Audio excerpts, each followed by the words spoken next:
Today is June 24th, 2004. This is Carol Garland. We're at the office of Tom DeWitt in Roscommon, Michigan for the purpose of getting a recording of his family history. So Tom, we'll start with asking you to make a statement that this tape will belong to the Roscommon Area Historical Society. This tape belongs to the Roscommon Historical Society. Okay, thank you. Good. Okay. Well, let's start with your mother and dad. Tell me where they were born and raised, and their names. Well, my dad was born in Pennsylvania and moved to Michigan as after the 8th grade. So what year was he born? 1874. 1894, you said. 1894, I'm sorry. Okay. And his full name was William Leroy DeWitt, right? William Leroy, but he was always known as Roy. Okay. Were his parents immigrant to America then, or how far back? I'm not Don't know. really sure. Okay. I mean, there's no natives here, Right. so they came sometime. Yeah. And your mother's maiden name? Pulaski, and she was born in Richmond, Michigan, to John and Catherine Pulaski, and then Grandpa Pulaski moved to Pontiac and started meat markets, and my dad went to work for him when he got to Pontiac and met my mother and married his boss's daughter. Good move. Good move. He was lucky. Then, was he from a large family? He had one sister, one brother. Oh, did they Two stay in sisters. Pennsylvania, or did No, they They were all all came in to Michigan. Michigan. They all ended up here. His brother was Audrey Fox's dad. Do you know Audrey? Mm-mm. He was our plumber, worked for Dad Oh, as a okay. plumber. What was his brother's name? Charles. Charles DeWitt.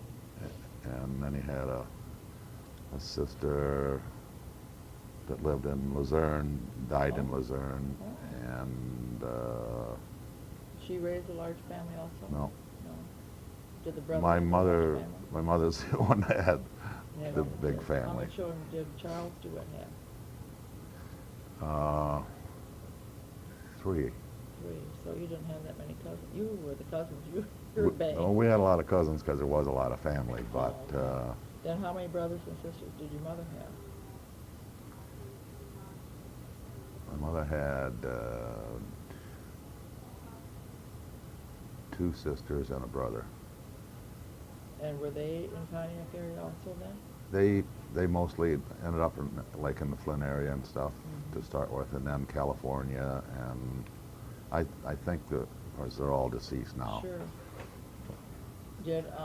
Did her parents immigrate Yes, they From were Europe? Polish. from Poland? When I'm not sure, but they'd been here a lot of years. Yeah. When They maybe came as young people, you think? I would think so. Yeah. So your mother was born, your mother was born in Richmond, you said, so they were already in Michigan Right. by the time she was born. What year was she born? Oh, about 98. 1898? Yeah. Okay. There was a Okay, so they met in Pontiac and got married. And Tom has written a nice history here already prepared for us, which is quite wonderful. But anyway, we're going to try and embellish it, I guess might be the word. So go ahead and tell us about the 11 children. Were they all Well, born in Pontiac? Yes. All born at St. Joseph Hospital in Pontiac. My brother Bill, who was the oldest, was born in 1916, and then had a sister Ruth right after that, and then Sister Catherine, and then a sister Mary Ann, and then a brother Jim, who was killed in World War II, and then a sister, Dorothy, and then my brother Bob, who lives on Pioneer Hill now, and then a Roy Jr., Oh, way down there, number 8. who Roy Jr. who drowned as about a 2-year-old in the lake that we lived on in Pontiac. No, they- And then I was born shortly after he died in '34, and then my brother Jerry, who lives at Fox Run, was a year after me, and then my brother John was the baby of the family. Yeah. Nice family. What little lake were you on in Pontiac? Crescent Lake Crescent Lake. was a mud hole compared to Higgins Lake. Wow. I imagine so. Was your little brother buried there then, probably? Yes. Yeah. He's up here now. Oh. Everybody, Little the whole bungalow. family, they had a plot where the grandma and the grandpas were at and whatever in Pontiac, and they had a You mean memorial. Your mother's parents and your dad's parents? Right. Oh. And then they had a memorial thing for my brother Jim. They never did find his body. The one who died in the war. War. Where was he when he died? On the north side of Japan in a submarine. Oh. Wow. His captain was ordered not that they weren't to make this last trip from Hawaii to Japan, and his captain wanted another kill, and they got killed. So that was an unfortunate thing. I've got some history on that. Yeah. So everyone in the submarine perished. Yep. They never. I don't think they ever found any remains. They just know that that's where it happened. Wow. Isn't that sad? That's terrible. Was it near the end of the war? 4 days. Boy, that was sad, isn't it? It'd be hard for your family. When Dad heard that and came home, and then they were talking about how the war was getting over, he threw the radio right out through the window. Yeah, you have to do something. President Roosevelt was on there telling how good job he'd done. The old man was Yeah. so mad. He just flung that radio right through the glass. So how old was your brother when he died? Was he still single? No. He'd gotten married. I would imagine he's 21, Yeah. something like that. Yeah. Had a hard time getting in the submarine service because he was 6'2", and they wouldn't take over 6 foot tall people in the service because there's no headroom in those things. But he got married at New London, Connecticut just before he shipped out, and his wife had a baby. Now she lives in Manistee, married a state policeman. The child of Jim? Yeah. The daughter? What's her name? Susan, Susan. and they had 8 children. Susan I DeWitt. think that's the next biggest family. She was a very good Catholic also. Well, nice. So, Wow. Well, that was something for your family to go through that death, though. it wasn't easy. No, I'm sure it wasn't. Yeah, I can remember stopping at the store after school. We always had to walk down to the store, and the old man was having a fit. I mean, he'd just gotten the telegram, and it was not a Not a pretty sight. not a good place to be around him for a while. How'd your mother handle it? My mother wasn't as emotional as he was. She'd already lost another son, and to tell you the truth, I don't ever remember much of that. I just remember that my dad went on a rampage. Yeah, sure. So you have to do something. Mhm. Wow, that's interesting. Well, okay, tell us more about the store in Pontiac. How he got there, Well, when he got to town, he had went hitched a there ride. as a grocery bagger and delivery boy. Back then they delivered a lot of groceries. okay. And then he started working in the back room in the butcher shop and behind the counter, and he liked butchering, and he didn't feel that his father-in-law was the best businessman in the world anyhow, and so he started buying. Grandpa Pulaski had like 2 or 3 stores, but Oh. they kind of combined them and went into one on South Saginaw Street in Pontiac. Oh. And so then it just, Did Grandpa combine it or your dad did? I think Dad did. Yeah. So he bought the meat market from your father-in-law. Right, Says in about 1920. probably. What year were they married? Is that in here? It was before 1916 because my that's brother really- Jim was born then, so probably they weren't very old, really, to 20 years old or something. Yeah, well, he would have been 16. He would have been 22. Yeah, Like that. mother was probably only 18 or 19. Sure. She was just a young thing. In that day and age, people got married Oh, younger they sure- anyhow. They sure did. Okay.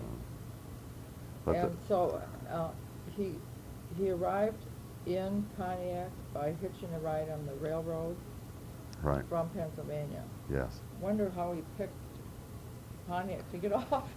Well, Did he have a destination when did he know he was going there?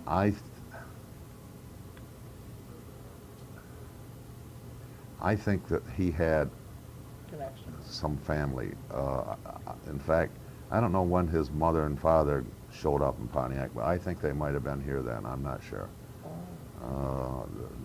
My older brothers might. Well, Bob's the only. My sister Ruth would know. Yeah. she knows everything about our family, but she's in Grand Rapids. Uh-huh. Uh, Okay, well, then go ahead and tell us about him coming to Roscommon. well, he met Percy Legg in Pontiac, and Percy was a butcher also. And how they were friends, I'm not sure how it started, but they had a hunting camp and The came up. Lakes did, Well, or together? together they did. Oh, okay. And in fact, it's out on 144. It was called Carson's Cook Shack, and that was their hunting camp. And so he had his up north connection that way. And then Percy Legg talked him into buying a log cabin from the Roscommon Log Cabin Company, and so he did that and had a cottage on Higgins Lake then. That was what year about? That was about 34? 34. Okay. And then in 35 he bought the Roscommon Log Cabin Company and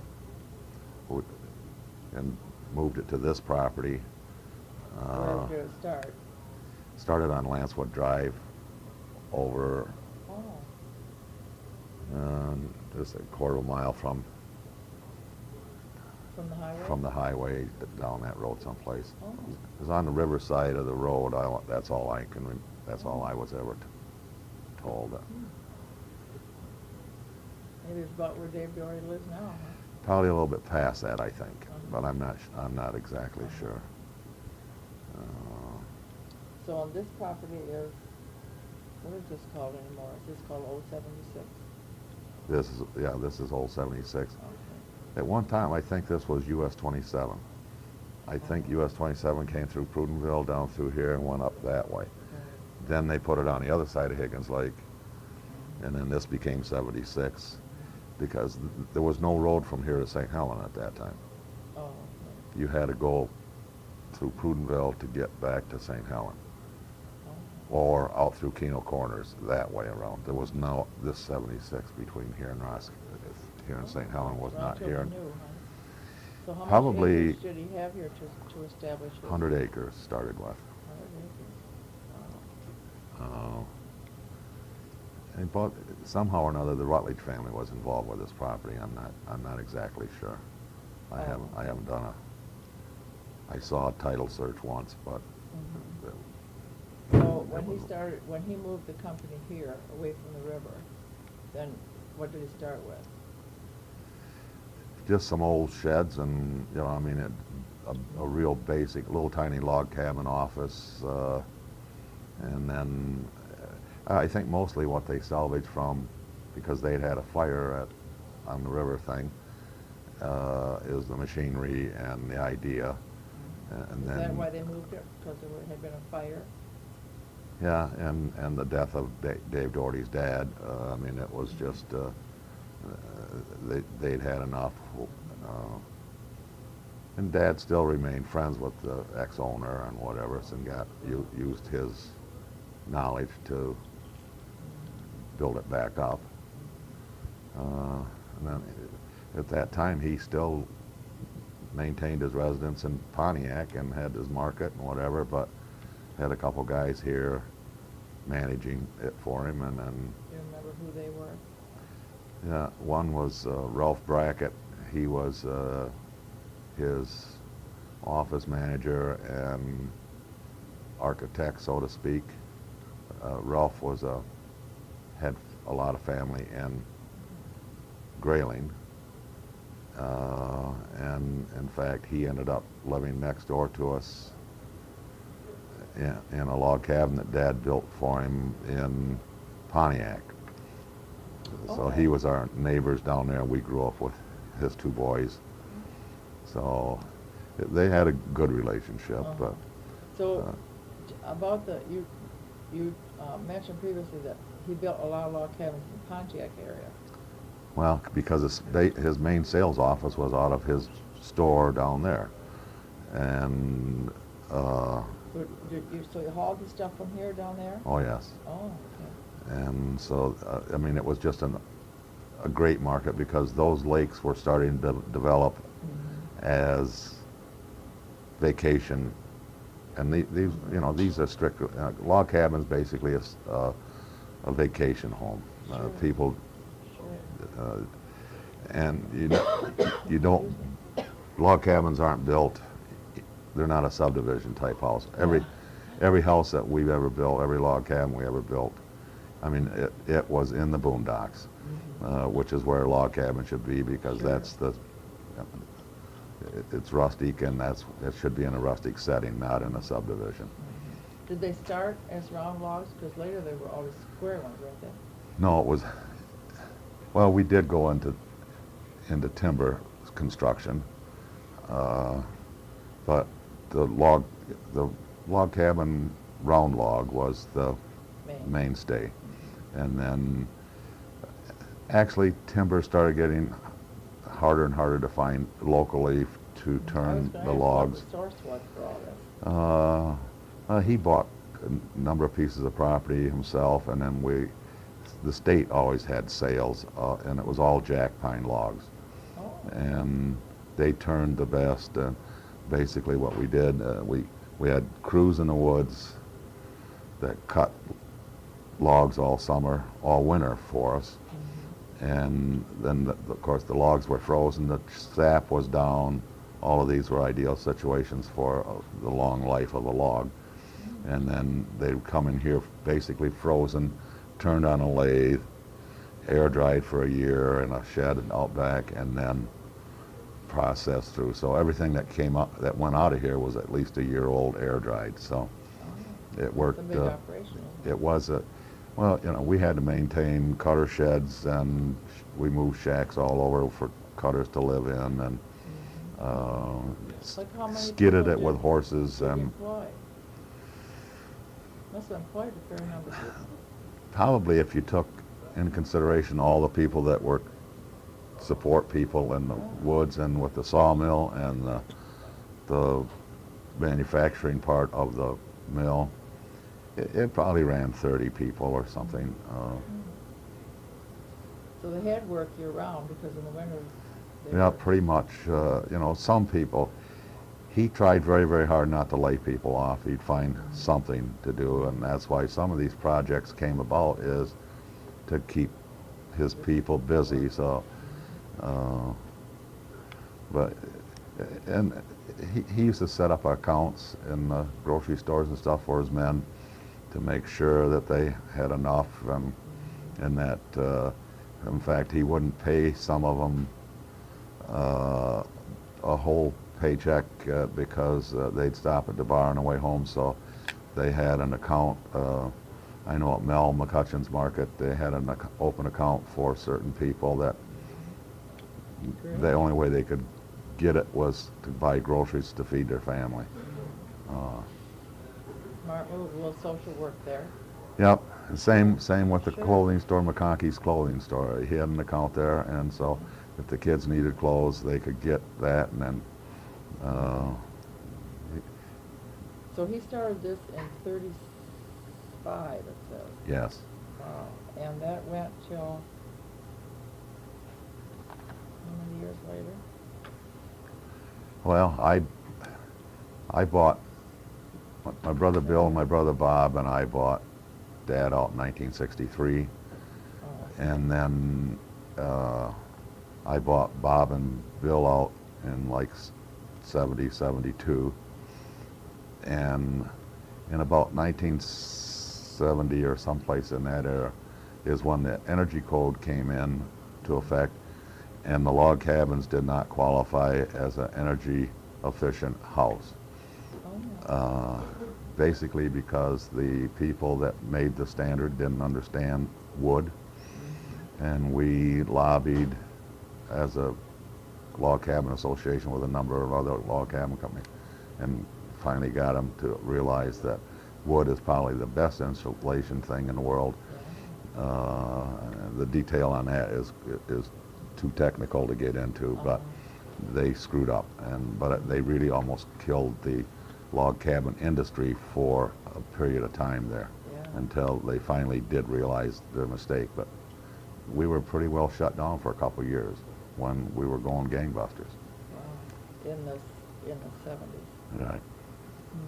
So I basically quit as much log cabin building probably in 70, and went to custom builders, and we were pioneer custom builders then for a long time, where we could build a subdivision type home, and stay a lot closer to home. To keep we advertised the log cabin company in like Field and Stream and Outdoors and magazine and a couple other magazines, and we've built log cabins in 36 states. No kidding. And we always delivered and erected our part of the log cabin package to everyone. Wow. That's In quite fact, a feat. my dad took, we sent one big lodge, like the size of Pioneer Hill Lodge, or this office really, also. It's the same kind of a floor plan. By railroad car to Ogden, Utah. And then Dad took, I think, 3 other guys or 4 guys with him in his car, drove out there, and they erected that thing. So But have you that's, gone to see it? Have you been there? every once in a while I get a card from them. Oh, do you? And it hasn't been for 5 or 6 years probably, but I'd get a Christmas card saying, your cabin is still here, and then a picture of the cabin. Oh, neat. 36 states, that's wonderful. Yes, that's a lot of driving. Yeah. I've personally built in probably 30 of them. No kidding. That was my job for years and years, as I did the delivery and Oh, okay. construction stuff, and Oh, that's kind of got old after a while too, as the traffic got bigger, and it was. sure. But we've in Maine, Florida, Texas, North and South Dakotas, Just right here from Little Roscommon. right here. Yeah, We got the Midwest, and the eastern stuff is pretty well every state, I think. Yeah, I imagine so. Wow, so when did the building part of it did you actually end that business? I kind of quit the building business totally in like 85, Oh, okay. So, and got involved in a number of other things. And uh, you know, the last log cabin I built was that one we tore down on Higgins Lake and moved to Cedarville and oh, rebuilt okay. that up Yeah. there, and that was in 88 and probably 87, 88, and 89. It was just kind of a do it when you had time stuff. Sure. It was a lot of fun to Sure. do it, you know, go back to work again in the log cabin Yeah. business. Well, let's get back to your place on Higgins Lake where your family eventually moved to. Yes. Now, did you go to high school in Pontiac then, or did you No, finish school? I moved here in the 6th grade, and Okay, I so was what year did I your was the family move here? youngest of the three. I was the oldest of the three that were still at home, Oh, okay. and so that was 1945. Came here, Okay. entered into the 6th grade, and we left. Did your father actually sell his business in Pontiac at that time? No, but he pretty much. My brother and a brother-in-law ran it for Oh. like another 5 or 6 years after that, and then he got rid of it. So 45 is when your family actually moved here, Yes, and they moved to the place on the lake right. at the end of. By DeWitt Landing at the end of Burdell, right. Okay, on the east shore. Hmm. Okay, tell us about that place a little bit. I mean, it was rustic. It was neat. They had there was quite a few bedrooms in it, and they were small bedrooms back then.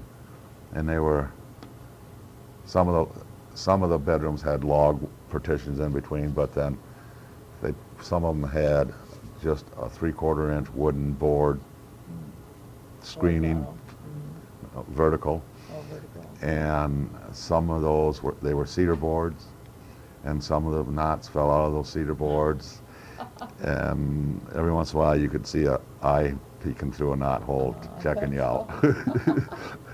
Now, was there electricity there at that time? Yes, but electricity went out a lot. We never did get rid of the wooden cook stove. My mother still had a wooden cook stove, and every time that the electricity went out, we had, which at that time, in the wintertime, there would only be from Flag Point to Andy Price's old house is where Layman's lived. There was only like 5 neighbors Really?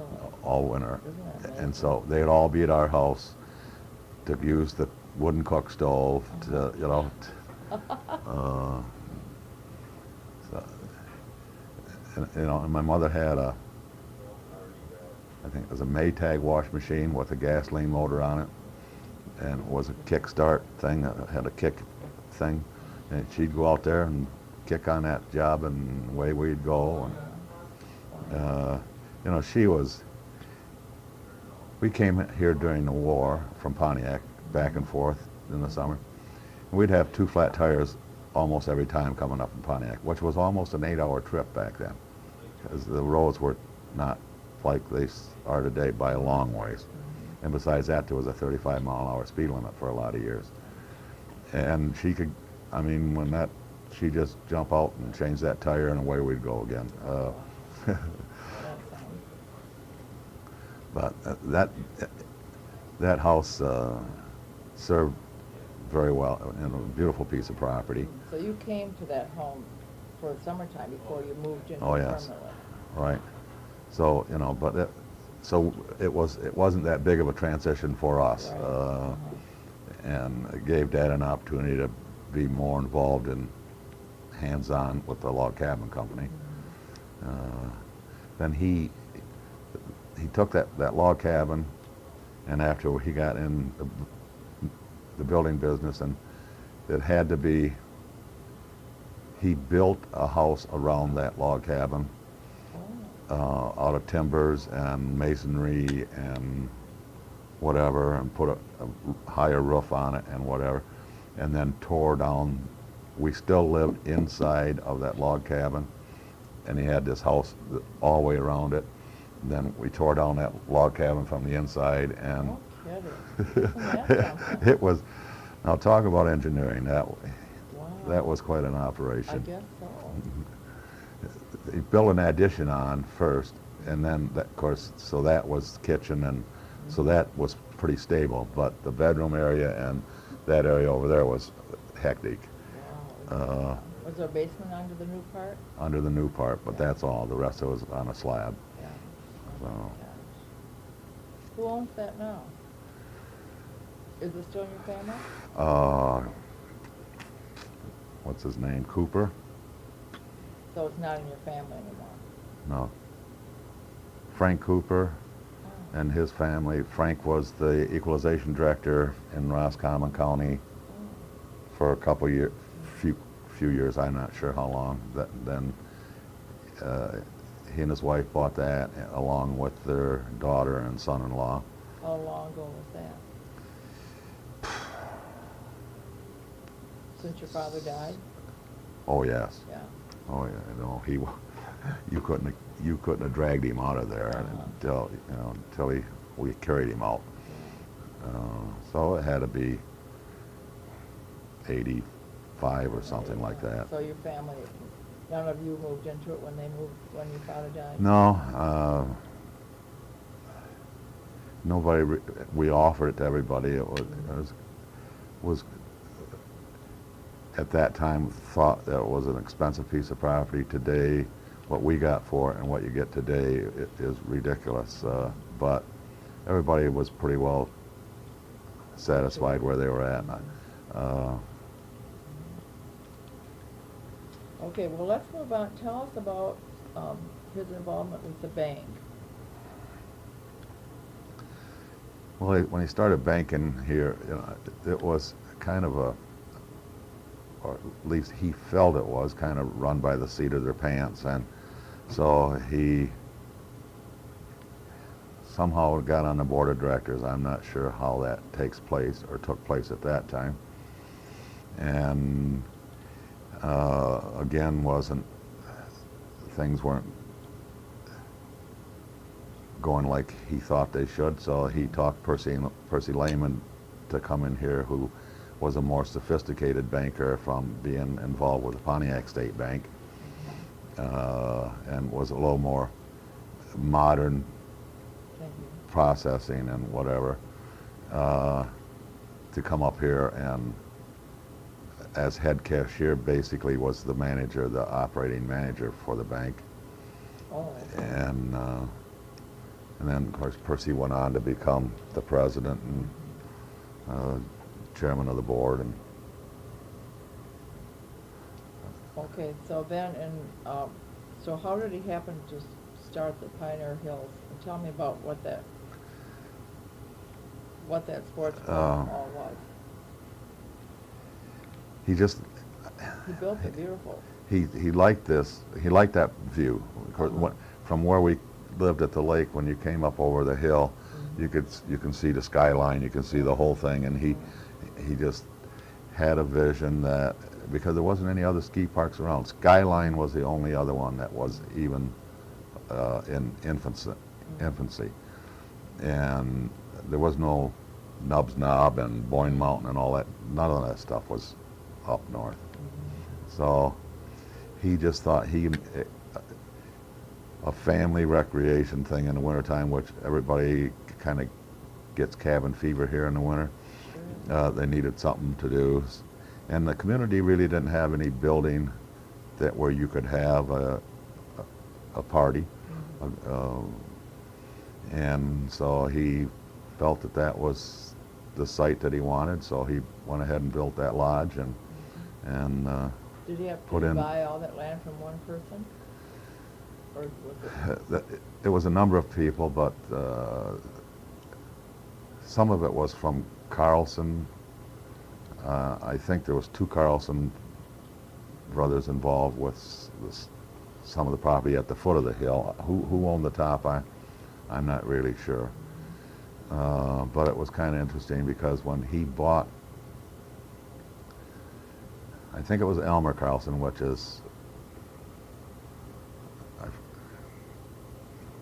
was a mail carrier also. he bought the 40 acres where the soccer fields are today. All that was part of it. We farmed part of that at that time. Well, then when he gave it to Corps, when he was getting, and it went back over some of the papers, and he had been deeded Elmer Carlson's house. Oh. It didn't mean for that to happen. He was supposed to get 39 acres. They were supposed to keep an acre, but it wasn't in there. So he made a new deed and deeded it back to Mrs. Carlson, I think. Oh. So, because he didn't, he didn't. knew he didn't buy it, Yeah. but it was his by legally. I mean, if you wanted to really be nasty, Yeah. he could have claimed title to that thing. So that was kind of, they didn't have as good a title search and stuff then, but back when he bought all that stuff. But it was quite an operation. I mean, any event, town event, the New Year's Eve party, the what they call a Sitzmark Stomp was a winter carnival thing where they had a queen in the court and all that stuff, and that's everybody went there. I mean, that was the place. And I remember when I was still in high school, they had a New Year's Eve party, and it was 59 below zero. Oh my God. And I had Dad owned a little Cleatac bulldozer, and I was using that to keep the driveway clean because it was snowing a little bit. And I had to push the cars to start them, and I would push them out on, they wouldn't turn over. Or if the motor would start, the wheels wouldn't go around because the grease and the differential on the transmission were so heavy. So I'd push them out on the road, down, and push them down the hill, which was a gravel road at that time. And by going down that hill, they would get enough traction that pretty soon the wheels would start turning the way they'd go. But 59 below, when you open up the door, that night I can remember opening the door, going into the dining room part of the lodge, and there would just be a white cloud of frost went in with you. Like that. Oh my gosh. Isn't that something? That was cold. I guess so. So when you were in high school, is that when the toboggan runs were there and everything? Yep. How many toboggan runs? Was it just one train? Well, it was built up in a built-up raised building, and the building was like 2 stories or high, so that then the ramp came out of the 2nd story, so you got a little extra boost going. That was down. It wasn't on right where the site was at. It was down the road just a little ways on that trail road, and then it just went pretty well down to where that farm's at. It was kind of designed like the Grayling one, with a actual chute, to where there was board sides on it, and you could ice that down, and then so the toboggan had to stay online so people wouldn't get hurt and whatever. But it was a heck of a walk back up there. So, and try it a couple times, I have. And that's why he got into that railroad car thing. Tell us about the railroad car. Just the people were having it, I mean, it was a tough walk. Yeah. Had one rope tow for the skiers, but there was a number of other areas where the skiers went on cross country and whatever, and then they couldn't get to the tow, and so he built that train thing with a car or so on the back of it to pick up the tobogganers. They'd wait at the bottom of the hill, load all the stuff on the toboggans and skis and whatever, and haul everybody back up the top of the hill so they could. Go out on the road and Right. haul them up. Yep. Did you work there a lot? Oh yeah, and just that. It was your Everybody was job there. to do. If you were the old man's son, you worked wherever he told you to. Right. So. Well, tell us about this car that he built? He built this himself, or he had his guys? Yeah, build I it? don't know where he got the idea, but he always had Ideas. ideas, and so bought this Willys Jeep. I went over and picked it up someplace by the police post in Houghton Lake, and drove this thing home, and all it had on it was a seat and a motor and a steering wheel. And I mean, This was thank in God it was 1952? about then. Okay. You know, some of these dates I'm not positive But on, but approximately. it's about that because I was just graduating from high school or in that What era, year did you graduate? 52. 52, okay. And so we bought it in the machine shop right here next to the office, and then between the carpenters and our tin knocker and whatever, they made a body for it and shaped the round aluminum metal on the front and riveted it together and whatever, and then added the seats and all the stuff, welded up. Do you think they made the seat? No, because they were like molded, but they were wood, but they were like contoured and stressed, so that they had to be manufactured through a press or something.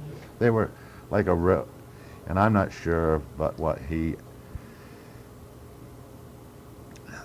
done some restaurant stuff, and I don't know. We got involved with the Northern Drug downtown, and like it just seems to me like the booths that were in that restaurant are the same kind of seats that are on that train and cars. No, they were contoured, so it wasn't like a bench. It was a pretty comfortable seat. But it served its purpose well, and then with this. And the base of the trailers. It was just an Evinrude boat trailer that Doug Allen and Frank Bertle, which was the Ford dealer in town, and Doug was his son-in-law, married June Bertle, sold Evinrude products. Oh. And At the Ford dealership? yeah, Oh. somehow kind of a side thing, but bought a couple of those Evinrude boat trailers. Oh yeah, and then built the bed on that and the seats and the plywood fronts and all that kind of stuff. So That's neat. it was just I don't know if there was even a sketch for this thing, or just kind of wing it as you went. But they had fun building it. Oh yeah, the shop was heated, and it was winter time, and things were slow out back anyhow. So. And where did they get the motor then? Well, the motor came with it was ordered. Had to be ordered by. Were we talking about the train yet? Yes, just that. Oh, the engine, because the engine wasn't from the. Oh yeah, you Jeep. could order whatever, Well, that was. It didn't go to the Jeep though. It was a different kind of engine. No, it was just a Perkins diesel, but that was available through the Willys dealership. Oh, okay. You could order it with you could either order a gasoline powered or a diesel powered, Oh, and I see. Perkins happens to be, or at that time was one of the, built in England, and it was one of the best diesel engines that was on the market. So we didn't really know or pay any attention to that. That's just the way it was. But after they'd say, who built this engine in this thing? And I'd say Perkins, and they said, God, that's really a nice engine. So and it gave a lot of years of service. Oh, I thought that the engine did not come with the Oh no, Jeep it built. was just it was all together. It was in the. It was ready to in the drive when Jeep I you picked it bought up. Oh yeah. Oh, okay. I drove it home I from. had that wrong in my head. Okay, very good.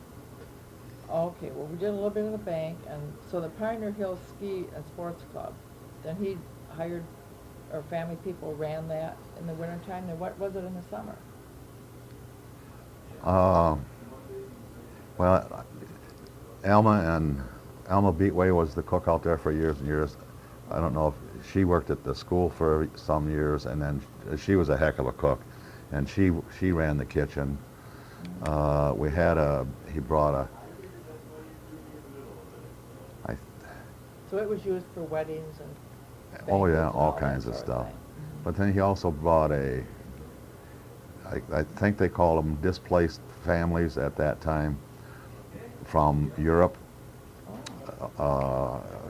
I don't know how the contact was made, but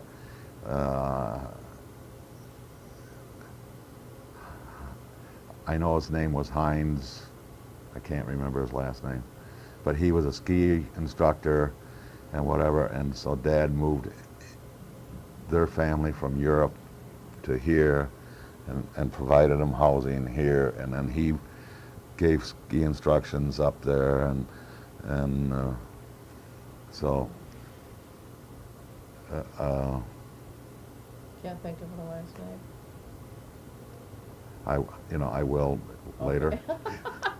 All right. Then they stayed here, that family stayed?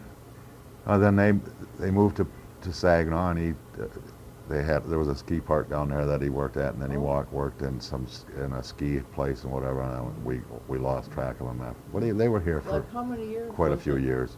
Was it a going ski place, like 10 or 15? Well, it started like in 48, 49, 59, 10 years 10 as a years? ski park of any Okay. consequence. What year did he give it to Core? 75. 75.